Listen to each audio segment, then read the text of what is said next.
Shalom, shalom, paix et grâce dans vos maisons. Soyez la bienvenue, comme j'aime le dire, dans notre émission Femmes éveillées. C'est une émission inspirée par le ministère Lyon Unis en Christ, dont je suis le leader. C'est un ministère extraordinaire, des femmes que j'aime beaucoup, des femmes qui aiment le Seigneur. Je suis bénie et honorée de servir le Seigneur, entourée de toutes ces femmes. Je pense que j'ai une grosse famille. Si je pars au Cameroun, je suis chez moi parce que j'ai toute comment dirais-je, un groupe de Lyon là-bas. Au Gabon, c'est pas la peine, ça c'est la maison mère. Au Togo, oulala, je suis de Lomé. Je pars au Burkina, la terre des hommes intègres, je suis chez moi. À Côte d'Ivoire même, je suis installée. C'est à ce niveau que je suis bénie d'être entourée de toutes ces femmes merveilleuses qui viennent de partout dans l'Afrique centrale. Je bénis le Seigneur pour vos vies. Alors, l'émission d'aujourd'hui est une émission spéciale. Nous avons beaucoup parlé de mariage, de choix, de célibat et toutes les célibataires sont acquis. C'est quand tu vas nous dire même comment se préparer dans le mariage. Donc, c'est ce que nous allons regarder aujourd'hui. Avant de commencer, je vais dire mon nom, je m'appelle FIFA. Et si jamais tu nous regardes pour la première fois, je t'encourage déjà à cliquer le bouton pour t'abonner, souscris-toi. Ce sera une manière pour toi de ne pas rater nos émissions, mais ça nous aide également vraiment d'élargir vraiment cette vision, de la porter plus loin. Donc, je t'encourage aussi à partager nos émissions, partage nos vidéos. Deux fois, on écoute quelque chose et puis ça ne nous parle pas, mais ça peut être pour ta soeur, ça peut être pour une amie. Donc, quand tu finis de regarder, tu as aimé, tu n'as pas aimé, partage. Peut-être le message n'est pas pour toi, c'est peut-être pour ta soeur. Alléluia.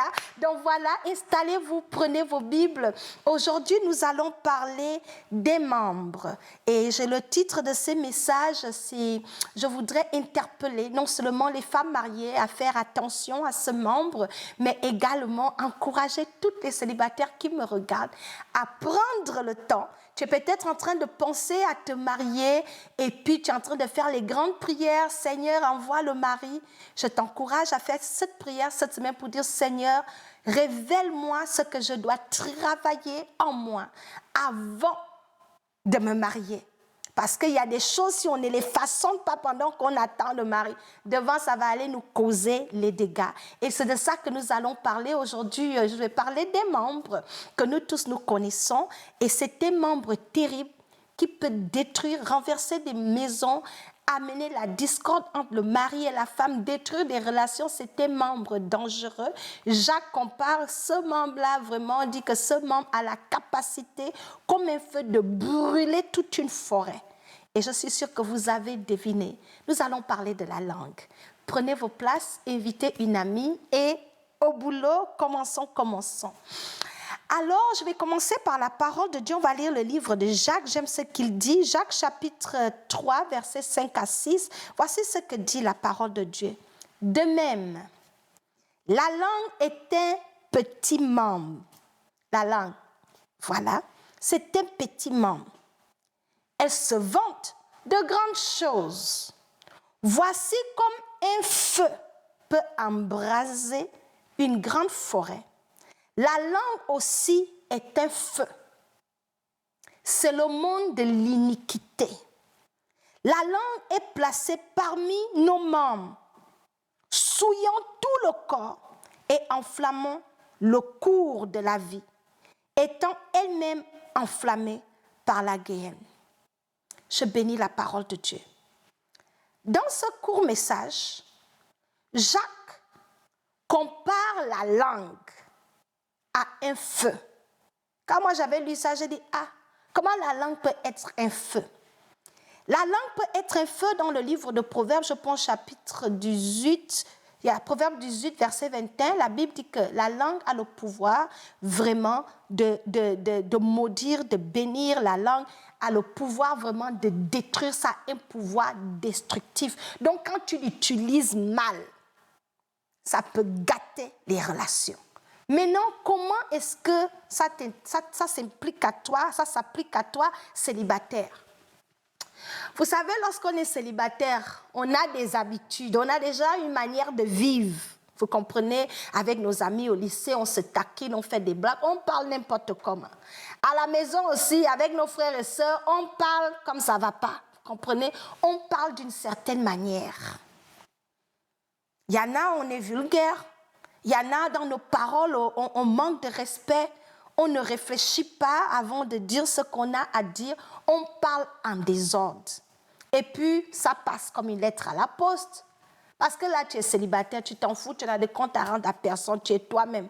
Si tu as insulté ton ami, il peut partir, vous ne vous parlez, puis tu t'en fous.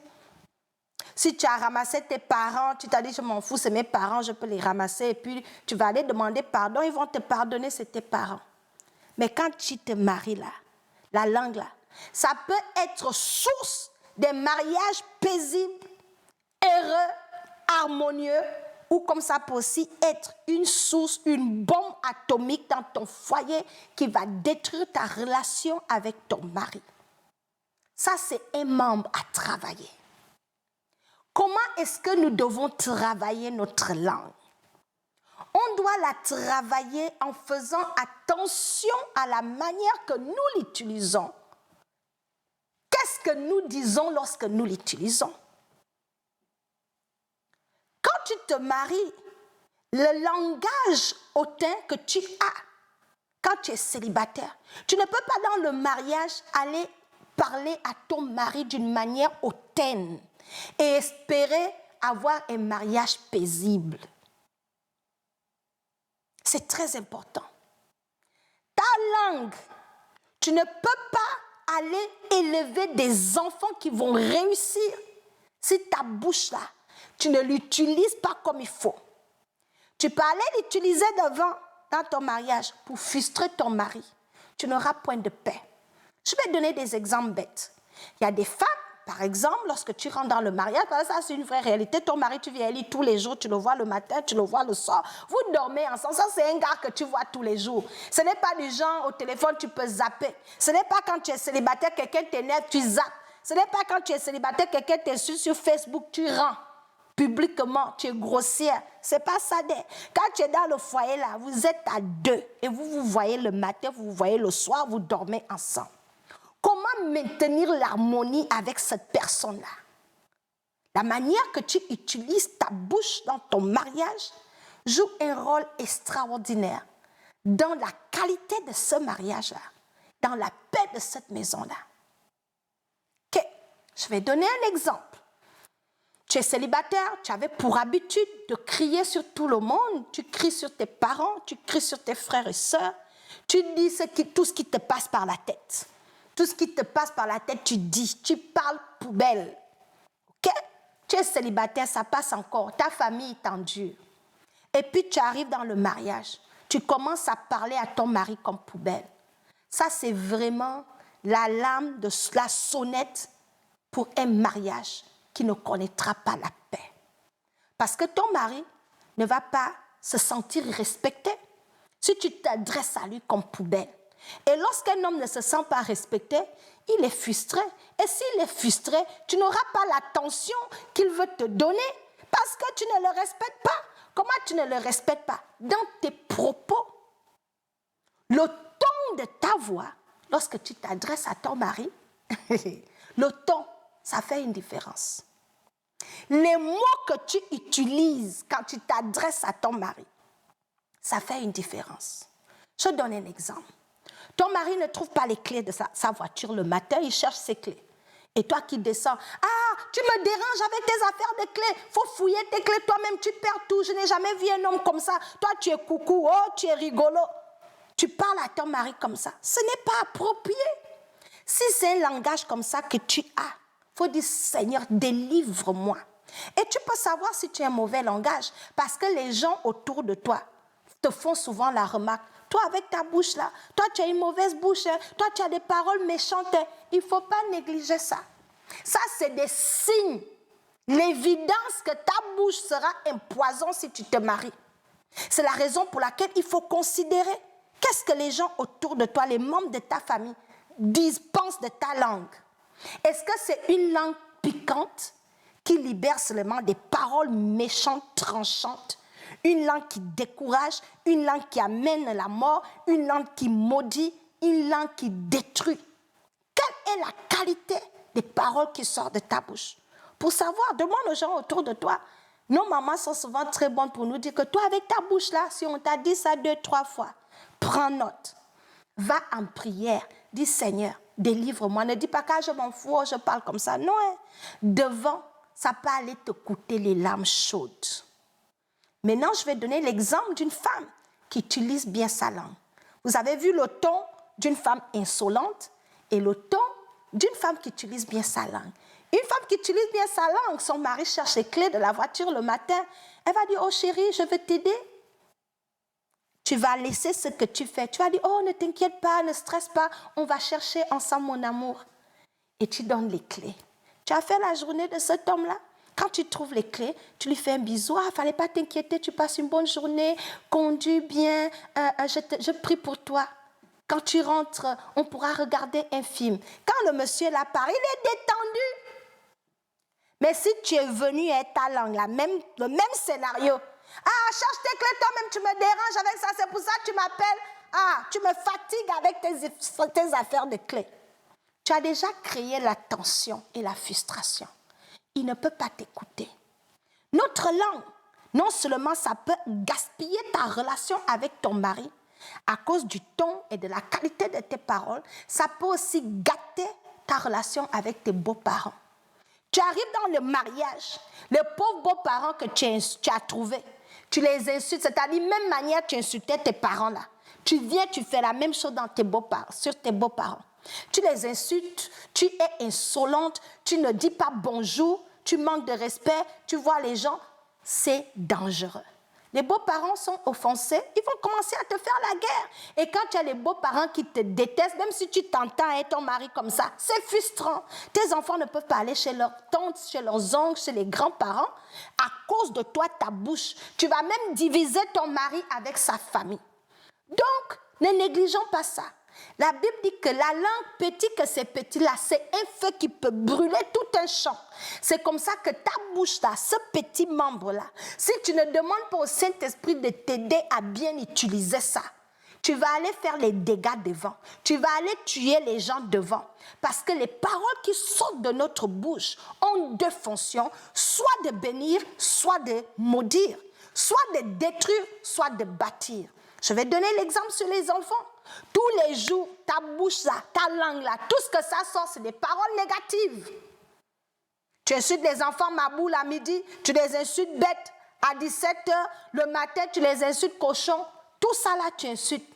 Ils vont finir par devenir ce que tu déclares sur eux. Parce que la Bible dit que la bouche a le pouvoir, dont ta langue est une force. Ta manière de l'utiliser a deux options. Elle a la force de transformer, d'embellir, de construire, d'encourager, de relever, de bâtir. Ou elle a l'autre force qui est de détruire, de maudire, de traumatiser tout le monde autour de toi. C'est pour cela que je vais encourager la femme mariée. Si tu parlais à ton mari, tout le temps tu es en problème avec ton mari, et il te dit, je n'aime pas comment tu me parles, ne banalise pas ça pour dire que c'est le diable qui t'attaque. Non, ce n'est pas le diable qui t'attaque. Demande à Dieu de travailler ta bouche. Lis cette parole-là, dis, Seigneur, soigne ma bouche, aide-moi à bien parler à mon mari. Alléluia. Maintenant, toi tu es célibataire, tu as ce problème-là. Il ne faut pas aller rentrer dans le mariage avec ça parce que ça ne va pas faire bon ménage. C'est le moment de reconnaître, dis Seigneur, façonne ma bouche. Parce que ta bouche va impacter tes enfants, ton mari et tout le monde autour de toi. Et en tant qu'enfant de Dieu, comment nous parlons aux gens, ça compte. Et les résultats que nous récoltons de foi dans nos mariages, c'est juste la semence de nos paroles. C'est ce que notre langue sème tous les jours. C'est ça que tu récoltes. Tu sèmes les injures, le manque de respect par tes paroles. C'est ça que tu vas récolter. Tes enfants ne vont pas te respecter. Ton mari ne va pas te respecter parce qu'il ne sort rien de bon de ta bouche.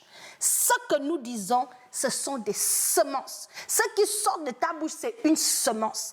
Et chaque semence, lorsque c'est planté, ça porte du fruit, des bons fruits ou des mauvais fruits. dont le choix nous appartient. C'est la raison pour laquelle j'encourage mes sœurs célibataires que ne négligez pas le facteur de la langue. Ce petit membre-là est très dangereux. Donc, si tu as un problème de langage, insolent, tout ça, on sait, le péché nous amène à parler comme ça. Mais Dieu, le Saint-Esprit peut t'aider si tu veux reconnaître. Je vais terminer avec ce beau verset qui se trouve dans le livre d'Éphésiens en conclusion pour vous dire vraiment comment le Seigneur voudrait qu'on utilise notre bouche pour avoir des bonnes récoltes. Il dit dans Éphésiens chapitre 4, versets 29 à 30, « Qu'il ne sorte de votre bouche aucune parole mauvaise, mais s'il y a lieu, quelques bonnes paroles, qu'ils servent à l'édification et communiquent une grâce à ceux qui l'entendent. » Alléluia. Ça continue plus tard de ne pas attrister le Saint-Esprit. Toi, tu es enfant de Dieu. Tu parles comme poubelle. Tu attristes le Saint-Esprit dans ta maison.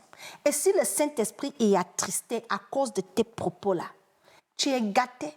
C'est l'ennemi qui va manger midi. Tu vas vivre tension sur tension. Tu vas dormir avec ton mari, chambre séparée, parce qu'il est fatigué de ton langage. Utilisons des paroles pour édifier, pour encourager, pour bénir, pour forger, pour construire. Donc, une célibataire qui veut bien préparer son mariage doit travailler ce membre-là. Et une femme mariée qui me regarde aujourd'hui, si tu veux récolter des bons fruits, change ce qui sort de ta bouche et tu vas voir que les choses vont s'améliorer dans ton foyer. Je n'ai pas le temps pour vous donner un exemple concret, mais je suis sûre que vous avez saisi ce que j'essaie de partager aujourd'hui. Soyez bénis et que le Saint-Esprit vous accorde la grâce d'être délivré du mauvais usage de la langue. Merci.